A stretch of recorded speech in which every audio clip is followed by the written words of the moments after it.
Salut à tous les amis, c'est Hush Gaming, j'espère que vous allez bien, moi en tout cas ça va super et aujourd'hui on se retrouve pour de nouvelles vidéos où je vais vous parler des étoiles à neutrons. Avant de nous y intéresser plus particulièrement, je vais vous parler des atomes. Donc la matière est composée de cellules qui sont composées de molécules qui sont composées d'atomes. Dans ces atomes, il y a un noyau composé de neutrons et de protons et des électrons qui gravitent autour du noyau. Et comme il gravite autour, ça fait que l'atome est en partie composé de vide, et même principalement composé de vide. Et pour vous donner une idée, si on prend une petite boule de 1 cm de diamètre à peu près, l'espace entre cette boule et ce qui serait les électrons serait de 10 km. C'est beaucoup.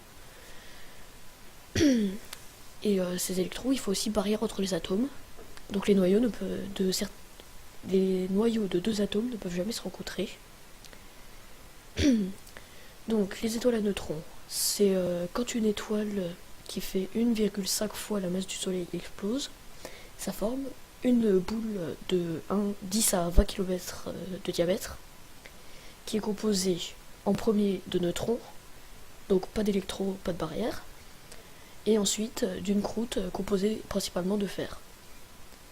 Et comme il y a peu d'électrons pour faire des barrières, il y a une densité qui est très élevée.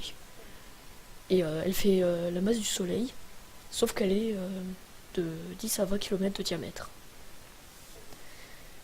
Et à la fin, quand elle est complètement composée, on va dire, elle est projetée dans l'espace à plusieurs centaines de milliers de kilomètres par seconde.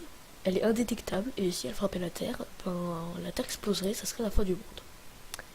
Bon, sur cette fin très joyeuse, j'espère que cette vidéo vous aura plu. Si c'est le cas, n'hésitez pas à vous abonner et à laisser un pouce bleu. Sur ce, je vous dis à demain pour une nouvelle vidéo. Salut!